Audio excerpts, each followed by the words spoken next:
What's going on, everybody? Welcome back to the channel. And today it is I'm locking in the final predictive mock draft before the draft tomorrow or today or yesterday, depending on when you're watching this. I'm recording this on Wednesday evening, right before the draft. Hopefully I get this out Wednesday night. Nice quick edit, but we're going to do it a little bit different. Usually I have graphics for you guys that I've done up, but because, we're a little pinched for time, we're going to see the process together.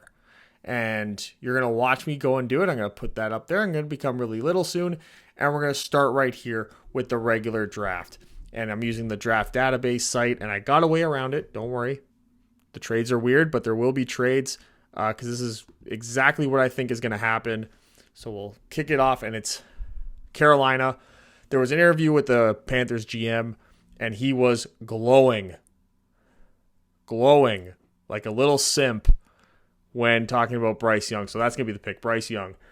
This used to be pretty locked in. Now this seems to be where the draft begins because Houston apparently is not locked in on a quarterback anymore. And the more I think about it, I'm thinking, and no one's done more work on the mid-round quarterbacks like Hendon Hooker, Tanner McKee, Aiden O'Connell. No one's done more work on them than the Houston Texans. So could it be that maybe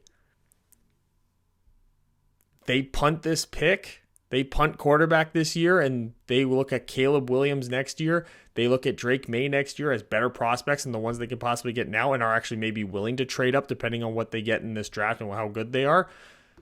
So they're going to go with Tyree Wilson. Pick the high upside guy that DeMeco Ryans is really going to like. That DeMeco Ryans can build around. He's long. He's big. He can put him in multiple different positions for success on that defensive line. And he's a real versatile guy that, again, can get molded. I think there's also a real outside chance, and you're going to hear it here first, hot take, that this pick is Jalen Carter.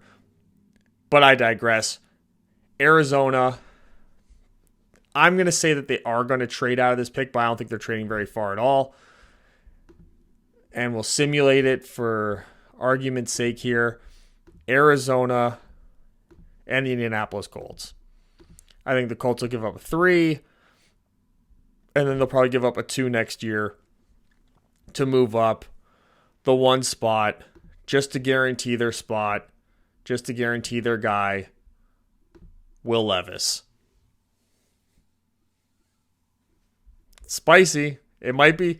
You know what? This might have been spicy a month ago. I think some of these things are getting much less spicy as time goes on. Arizona moves back 1 spot. They stay at 4. They pick up all that extra draft capital that they can then maybe flip into moving back up in the first round. Maybe I'm giving something away. Maybe I'm not. Will Anderson, number 4. Lock it in. Here is Seattle, and this is going to be Anthony Richardson. It just has to be, right? It almost just has to be. And now we're going to get the big trade. This will probably be the biggest one of them all. It's the Detroit Lions and the Tennessee Titans.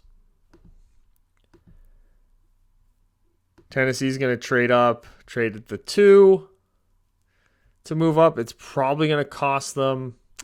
See, the draft value here is a little weird. It'll probably cost them a 2 this year and then a 3 next year, even though that seems they're overpaying allegedly. Whatever. It's the real trade is a 2 this year and then probably a 3 next year to move up, get in front of the Raiders, and take CJ Stroud. I think that's just, it's in their best interest right now to do that. I think Detroit trading back, I think they're still going to be able to get a really good player. They're getting some extra draft capital, again, to move themselves around the draft board a bit more. I think it's just the option for Detroit to trade back. I think they would see a lot of value in doing that, especially because this draft, after really the top 10 or so picks, it gets like into this range where it's like you can get a lot of good solid guys on that day 2 that if you pick them on day 1, you're kind of looking at it being a reach a bit. So getting more draft capital, I think for Detroit would be a good idea, especially if they're not locked in on getting CJ Stroud, who's basically Jared Goff but can run. So, there's that. The Raiders are on the clock. They're going to take Devon Witherspoon. Their cornerback room is terrible. They really got a whole lot of nothing going on. And you get a number 1 corner in there right away in a division where you're going to need a lot of depth at cornerback anyway. So you got Nate Hobbs who can go back to a slot role, solely in a slot role, and then you can sort of build from there because you're going to need it. You need them. It's Chargers, Chiefs, Broncos. Now with Sean Payton, there's going to be a lot of different passing there. You need some guy who can lock in, be really sticky to them. Yeah, he's going to be a little bit handsy probably early on. He's probably going to get more illegal hands, illegal touching, illegal use of the hand, whatever the penalties are that they call on these defensive backs these days. But you can clean that up. It's easier to get a guy who's super aggressive to ease off a bit with some coaching than it is to get a guy who's a little bit soft and dainty to then play aggressive. And then here's Atlanta, and they're just going best player on the board, Bijan Robinson. I think the more I hear it, the more I think it's going to happen. So I think Falcons fans just got to get used to it. Here's Chicago. It's Jalen Carter. Super easy for them. It's somebody who at number 1 they were definitely considering taking. Then when they traded back, they probably maybe gave up on that a bit. But then with all these quote red flags coming up with Carter, maybe now at 9, they feel a little bit more comfortable taking him, knowing that they get an extra first round pick next year, knowing that they got DJ Moore. I think if I was the Bears fan and they took Jalen Carter here and it didn't work out, I would forgive them for it, to be honest, because it's not like they had the number 1 pick. They're like, no, we're staying here and getting our guy. And then it flopped. You traded back. You got so much. There's so much optimism around this team that this is worth the risk to me. And here's the Philadelphia Eagles. And there's rumors going around about this. And usually when these rumors happen, that means something's going down.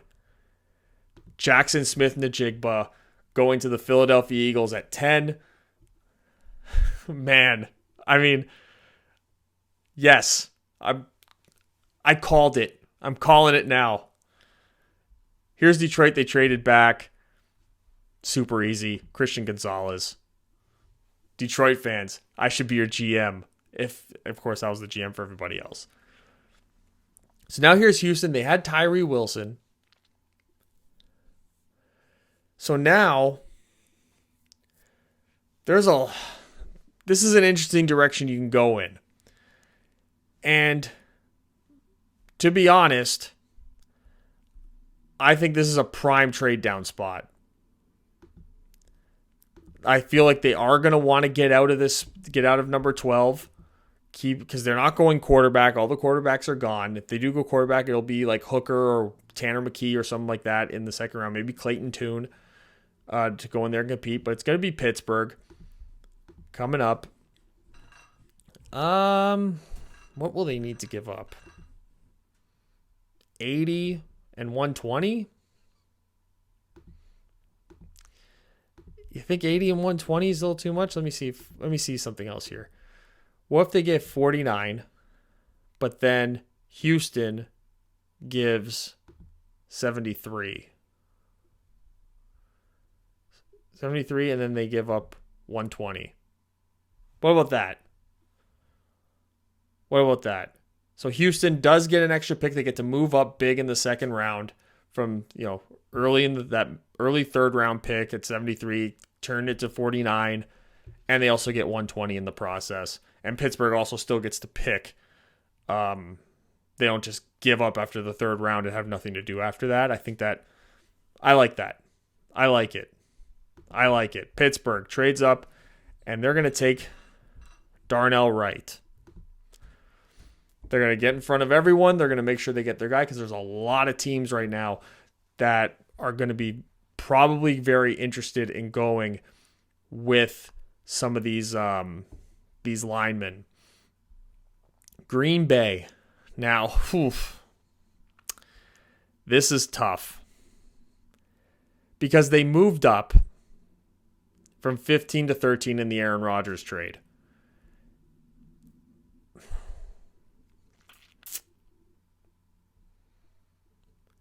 Which screams Dalton Kincaid, Zay Flowers maybe, but it's the 13th pick.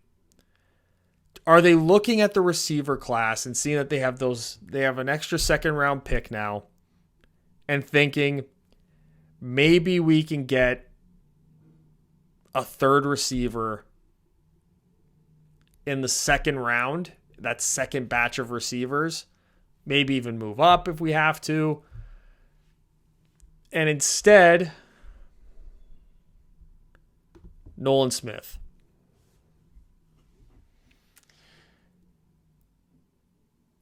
There is something insidious almost about Green Bay trading Aaron Rodgers and then using their first ever first round pick without Aaron Rodgers since he got on the team and using it on an offensive weapon.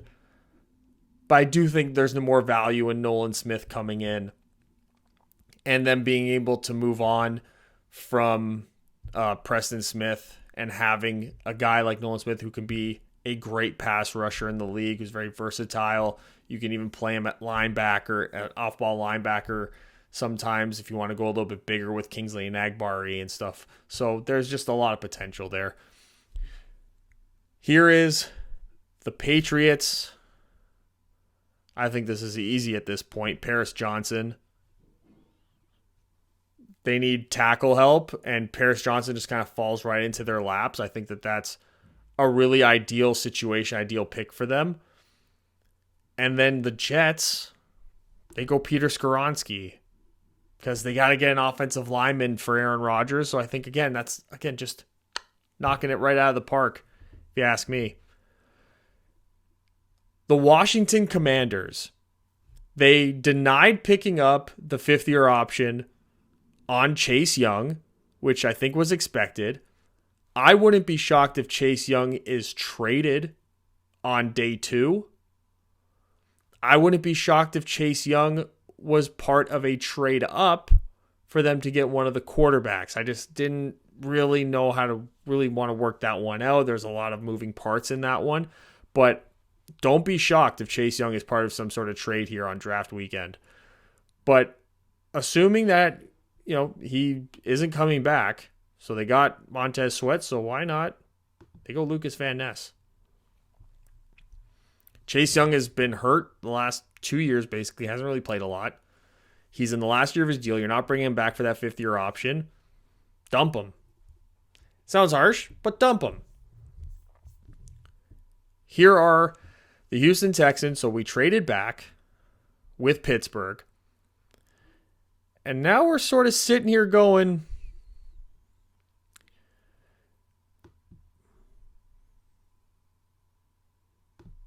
Quentin Johnston. He's different than some of the other receivers that they have. He comes in, he can be a number one almost right away. John Mechie's coming back from his leukemia treatment. I really like the idea of them. If they trade back like that, they will be picking up a wide receiver. The only reason I chose Johnston over Zay Flowers is because they got guys on the roster like Zay Flowers. I think that wanting a guy who you could develop his contested catch ability as well, I think that Quentin Johnston would work out really well with Houston and whoever that quarterback is eventually going to be. Back to Detroit with the 18th pick. And again, there's a couple directions that they could really go in. But I think that this guy had a really, really good combine. Or not really good combine. He had some good workouts. Excuse me. And that's going to be Myles Murphy.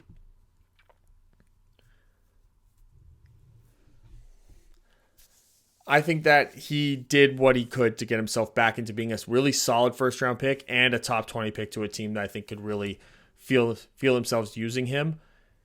And Detroit bringing him in, that Houston kid, people are like, oh, he was so great in that one little stretch. He's also just kind of a pass rushing specialist. I hate to say just, but you want a guy like Myles Murphy can come in, be a different type of player. With Aiden Hutchinson, you got some big veteran contracts at sort of the edge position right now. You can get rid of those. Get a lot younger on defense. And then really set yourself up at this point where this year's all about figuring out really if Jared Goff is the guy. So I think you're putting yourself in a great position doing this. Here are the Tampa Bay Buccaneers. There couldn't be an easier pick considering how the board fell. It's Broderick Jones. Just run the pick in. Done and done. Seattle on the clock here. Next, this could be, again, a number of different things that they could do. But I really like the thought of Zay Flowers going there. Them taking Anthony Richardson to sort of sit on the bench for a year, let Geno Smith, whatever, sink or swim. It's basically a one-year deal anyway, and you get Zay Flowers in there for DK Metcalf and Tyler Lockett, another good little mix at receiver, because when Anthony Richardson does take over, boy, DK and Zay, huge. The Chargers are on the clock next, and I think this is another trade spot because there is somebody who's falling, and I know that my team, the New York Football Giants, are in love with him. It's a tremendous need of theirs. They can trade a third, and let's say, I think a third. A third is all they need. A third is all they need. That's all I'm comfortable really trading anyway. A third, and maybe they kick us back to move up 4 spots. They maybe kick us back a fifth. Yeah, they kick us back a fifth. The Giants trade up, and they're going to take Joey Porter Jr., who falls a bit. I love Joey Porter, and if this situation happens, the Giants probably need to find a position to really trade up in. And I think that's the perfect opportunity for them to do so, especially with Quentin Johnson off the board. It's sort of, for me, as a Giants fan, Quentin Johnson's really the number one guy on my board right now that I would want the team to pick up, that we could realistically get, of course. And then the next one after that is like Joey Porter and Brian Branch. So knowing how might turn out with these next 3 picks with Baltimore, Minnesota, and Jacksonville, you want to get up ahead because Joey Porter and Brian Branch probably all be gone by then. Here is Baltimore. Let's say, for argument's sake, Lamar's coming back. Signed Odell. They got big money in that. They're going to take Deonte Banks. Cornerback Maryland. They need the corner help. I think that's perfect for them. Up next, Minnesota. People are screaming for this to be a quarterback. Oh, they didn't trade up. This is not the year for them to trade up for a quarterback because they just don't have the capital to do it. I think that next year would be the year for them to commit to a rookie quarterback if they have to. You can always just bring back Kirk Cousins for 1 year if you want, or don't, and just go all in with a rookie. But if you're going to have a rookie, then you should probably make sure that he has some weapons, and that's where Jordan Addison comes in. You need receiver help next to Justin Jefferson, and even if, you could in the 3rd round, theoretically, go with one of the quarterbacks. Tanner McKee, you could go with Clayton Tune, Aiden O'Connell, even Hendon Hooker if he falls. If Hendon Hooker falls to the late in the 2nd round, maybe you work out a trade to move up. Maybe you trade the 3rd round pick and then trade like a 2nd round pick next year to move up to get him. There's a lot of possibilities for them. I just think that they have to use this first pick on either a corner or a receiver. And with all the top corners off the board, that's what they went with. Jacksonville. I want to go edge so bad for them. I really do. Like, so bad. Ugh. But we're going Brian Branch. I think in the second round, we could probably see them go with an edge rusher, with that next wave of edge rushers. But just because Miles Murphy didn't make it this far and I didn't trade up with them, I think that if they sit pat, this is what they're going to do. Here are the Chargers, and this is Dalton Kincaid. I think that's super easy, super understandable, and I think Dallas up next, they go Michael Mayer. Again, I think those are two picks that make all the sense in the world for both teams, and it's really teams that are looking to complete their offenses. And with Bijan Robinson off the board, maybe they look to replace the deficiencies they have at running back right now in the second round, maybe in the third round. Maybe one of them moves up in the second round to get Jahmyr Gibbs, depending on how far he makes it into the second round. I think that there's always the threat that the New Orleans Saints early in the second round or the Tennessee Titans early in the second round will take him. But I think if he makes it past them, you could probably look at a team like Green Bay who has an extra second round pick, who you could maybe be like, let's trade up there. We're going to take the running back. You can move back. We'll give you some extra draft capital, because they're looking to collect draft picks anyway. So I think that could be a play for them in the second round. That leaves us to Buffalo. And Buffalo, Anton Harrison. They need that. They need a right tackle. You plug and play him at right tackle. If you want to move on from Deion Dawkins later, you can swing him over to the left. Their offensive line is not as good as you would think it was, so that's my pick for them. The Cincinnati Bengals are next. This is a tough one, too. This is real tough.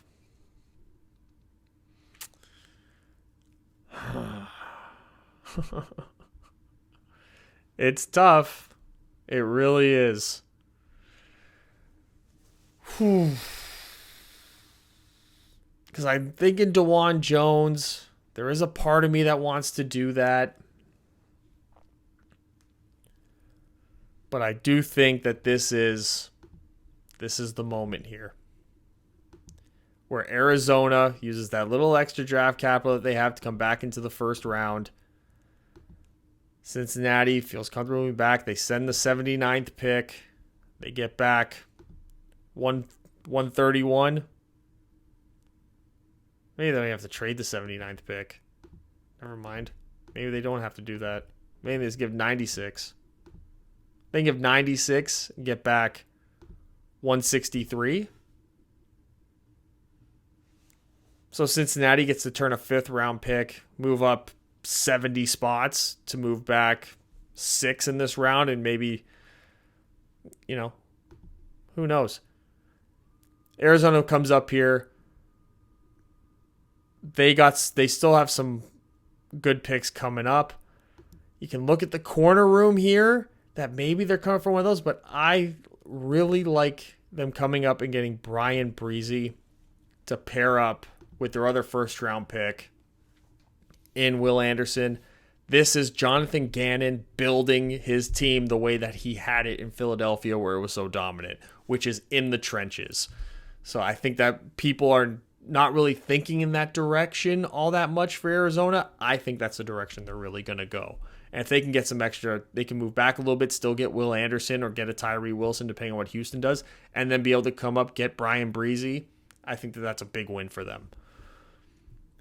New Orleans, they got to rebuild this defensive line.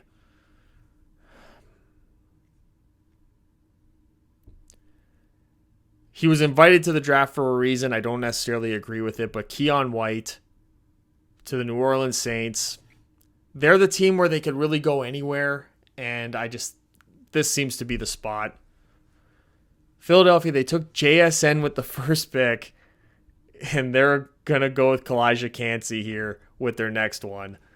They're just swinging for the fences, and it's really exciting to see. And Kansas City, with this last pick here, could it be Will McDonald, Adetame Adebayor? Could it be DeJuan Jones? Looking at some of the edge guys as we move on in this draft, I think that they could find somebody that would fit the mold a lot better than they'd be able to find somebody at tackle. So I'm going to give them DeJuan Jones. So let me take you guys through the quick little recap here. So close out some of these pop-ups. Good God, there's so many pop-ups on this website. No free advertising. So a quick little recap here. This is what I got. I'm locking this in as my predictions for the draft coming up. Bryce Young, Tyree Wilson, Will Levis, Will Anderson, Anthony Richardson, CJ Stroud, Devon Witherspoon, Bijan, Jalen Carter, JSN, probably the most crazy of the top 10 picks. Detroit being able to trade back and get Christian Gonzalez. Darnell Wright going to Pittsburgh when they trade up. Quentin Johnston going to Houston where they traded down from the 12 spot. Giants moving up a little bit to get Joey Porter, jumping ahead of Minnesota and Baltimore. Chargers and Cowboys getting their tight ends. Arizona using that extra draft capital from the one spot trade back to come up and get Brian Breezy to pair up on that defensive line, start building that defensive line for Jonathan Gannon. And then ending with DeJuan Jones to Kansas City. And yes, I simulated the rest of the draft, so that's why you saw an extra pick being made there. But that's all I got for today. Enjoy the draft, guys. I'll be coming with some reaction videos on Thursday night, and I will also be doing a second and third round, a day 2 mock draft after the first round based off the real results in the first round. So I'll be able to do that, post it before the draft reconvenes for day 2 on the Friday, and then probably be looking at a draft grades video after that, and then we're into my deep dive series. I'll start working on that, and I hope you guys enjoyed yourselves. Enjoy the draft. Let's go Giants. Big splash, baby.